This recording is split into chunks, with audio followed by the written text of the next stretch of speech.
Hey everyone, this is Alex Milstein. I'm the editor-in-chief of Betting News Now, and this is Bet Ed Now, bite-sized bits of betting industry knowledge. Today, my guest is Larry Ciarrocca. He is an independent sales rep. He works with small one-store retailers up to mid-size and up to some of the top 10 of the top 100 retailers. So we're really glad to have Larry on the show today. Repping today it's really a strange world out there right now. I Mhm. think there's a lot of misunderstandings about what a rep is supposed to do or be. And if you're an independent rep, it's different than if you're a manufacturer specific rep.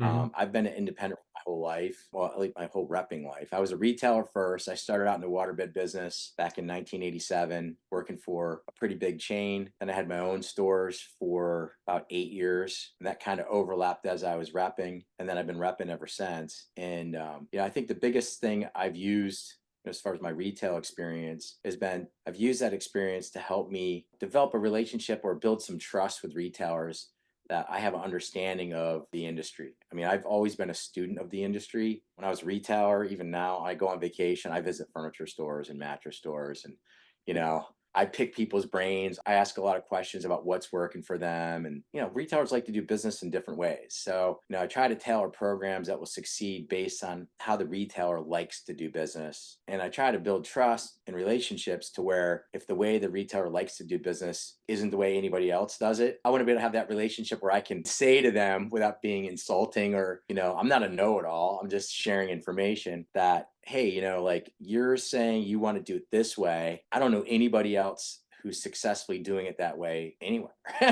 you Yeah. know? So because when I was a retailer, I used to sometimes think like I was smarter than everybody else and I could do things that no one else did. And then I find out, oh, there's a reason why they don't do that. Mhm. So that's it's just a weird situation now where I do business with small single store mattress retailers. I do business with top 100s that, are in the top 10 retailers and then everywhere in between. And a lot of times it's easier for me to get my message across with a top 100 retailer than it is with a one or two store independent retailer. Sometimes it's me, I guess I've failed in generating that trust or them really knowing where I'm coming from. Like I want them to succeed. I want to give them programs and products and strategies that will allow them to buy the product easily, merchandise their floor easily, and execute sales, deliver sales easily.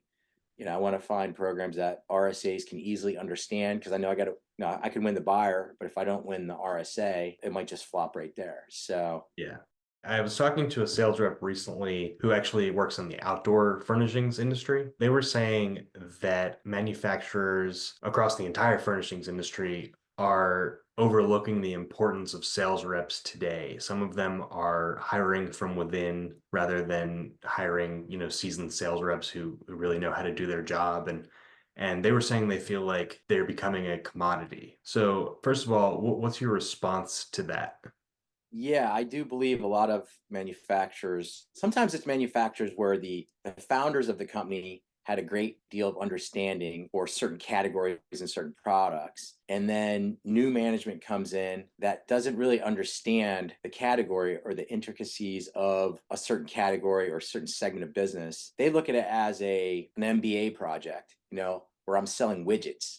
Furniture is not widgets. Mattresses are not widgets. They're sold one at a time. Even though you can buy truckloads of them, the transactions are individual transactions, right? That occur. And having an understanding of the marketplace, of the category of product that you're selling, and where it fits, having an understanding of whether or not the product category is important to the buyer. Like sometimes I've represented a lot of factories where we have products that are important, but they're not the most important thing. Mhm. And so the factory has an agenda, and I'm trying to present that agenda, but my agenda is to do what's in the best interest of my customers. Now, I do represent the factories, but I try to merge that. Mhm. And I think the direction of a lot of factories where they're firing all their independent reps and they're going all inside. The problem is they have people that don't really know the category, that don't know the product, that don't know the retailers, that don't know how they do business, that don't know the competitive nature in certain marketplaces. Like you can't always sell everybody. You got to pick and choose, your partners. And you should respect long-term relationships with retailers. I have lots of retailers that if they hadn't bought from me 20 years ago, I wouldn't be sitting right here. I would be here now. Mhm. So, you know, If the factory doesn't respect that, that's their business, but I respect that, and appreciate that. So yeah, I think it is a mistake. I mean, I have people who sell mattresses wholesale that have never sold a mattress retail. Mm.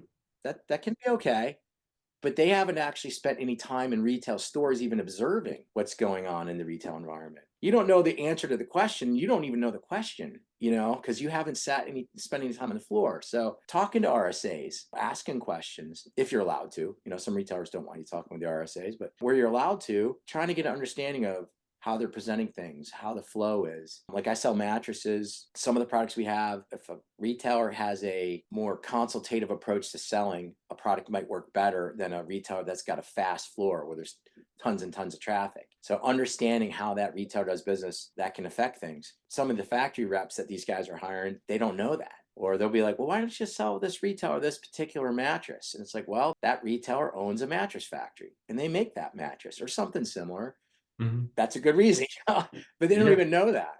And so I think that is learning your product, being an expert, being a professional, knowing the category in and out. You can't learn everything you need to know in like 6 months. You can learn a lot of the basics, but I think if people decide they're going to go with a certain type of sales structure, they need to have experience management. And that's where the failure is, when you have managers that they have never even sold this category of goods. They have no relationships with the retailers in a certain region. It's just, they're doomed. And also, again, manufacturers have to have respect for the customer, for the retailer. And there's a lot that just, they didn't have respect during COVID, or they didn't treat people fairly during COVID, and they made harsh decisions. And now that things have changed, they're crawling back to those people. And it's like, well, why would they trust you?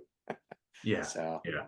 yeah, it's unfortunate that that's a trend. I think it'd be wise if they could help move people into positions with people that have some relative experience in categories. Mhm. I think there's a lot of young people. I mean, I started really young. I learned a lot pretty fast, and I kept learning. But I have that retail background. I have put ads together. I've managed warehouses. I've worked in territories where we had to build trucks. So I think for factories, getting a good understanding of who their customer is, how they like to buy, what does success look like. If we're going to have a successful program, what does that mean? What does it mean for us? What does it mean for the retailer? There's a lot of people with not a lot of relevant experience making big decisions. And that's just, it is what it is. I mean, that's, again, building trust and having people know that your best interest really is their interest, that you want them to succeed. And it's not a one-time sale or anything like that. There's a lot of medium-sized independents that have a bad view of reps. Maybe they had some bad reps that called on them. And they don't help themselves. They don't go to markets very often. They want reps to come see them. They don't answer phone calls or emails to allow reps to schedule an appointment. And so then reps just combine them. Well, you didn't schedule an appointment. So, oh, okay, it's kind of weird. It's very, very challenging with independent retailers. And I mean, that's a focus of my sales team, where we want to work with independent. We want to work with all retailers, but we want to work with independent retailers and be a resource for them. Yeah. Sorry for Yeah. my long answers, but No, no, that's great. That kind of leads into my final question, which is, how do you see the role of the sales rep changing in the next 1 to 3 years, or evolving in the next 1 to 3 years? I hope that factories realize the value of independent reps and that we have a wide network. I think for independent reps or repping continue, we need to get better with technology. We need to leverage our time better, figure out ways to be more effective and communicate the message in a simple way, but effective way to retailers. So, I mean, I know a lot of retailers want in-store visits, which I like visiting stores. It's fun to talk with salespeople and it's fun to see what's going on, but it still needs to be productive. And so I think the role of the rep, it's going to be up to those reps. I think reps need to be knowledgeable about how the retailers do business and what it looks like for success on their floor. I think reps need to be available for RSAs. That's a big thing. Like, I'm pretty reachable. I mean, If I'm at a funeral or a wedding, I'm not going to answer my cell phone, but certain times, special family events, but I'm pretty available 7 days a week. If a retailer has a question or RSA has a question, I'm going to try to answer it as quickly as possible. I want to give them every tool that they need to make the sale. So availability, knowledge, continuing to learn your programs, continuing to learn about how your retailers like to do business, what's important to them. I think that's where the value comes in. The Mhm. company guy, 4:30, they're driving home from the office, they're not answering their phone. It's 4:45, 5 o'clock. I'm answering my phone till 10 o'clock. If they Mm. call, I try to answer. Same thing on weekends. It's like retail happens Friday night, Saturday, and Sunday. There's a lot of business going on. There are questions. And, I do a lot of work on the weekends. I'm available. The role of the rep is, as an independent rep, I have to add value as to I need to be an expert in the products and companies I represent, in the features and benefits that those products have, in how they fit into the marketplace, how they compete with mass merchants or online, how my product is going to be beneficial to brick and mortar retailers. That's really it. It's trying to take my experience and knowledge and build trust with the retailer and just be an asset. And that's the whole thing. If you don't add value, and hopefully retailers will see that. I mean, I think some, or not retailers, but well, retailers too, but some of the factories, I think they're learning a harsh lesson by Mhm. separating themselves from hardworking reps. Yeah, I agree. Definitely. Yeah. Okay, great. Well, that's all I had for today. I appreciate you coming on, All Larry. right. Yeah. Thank you.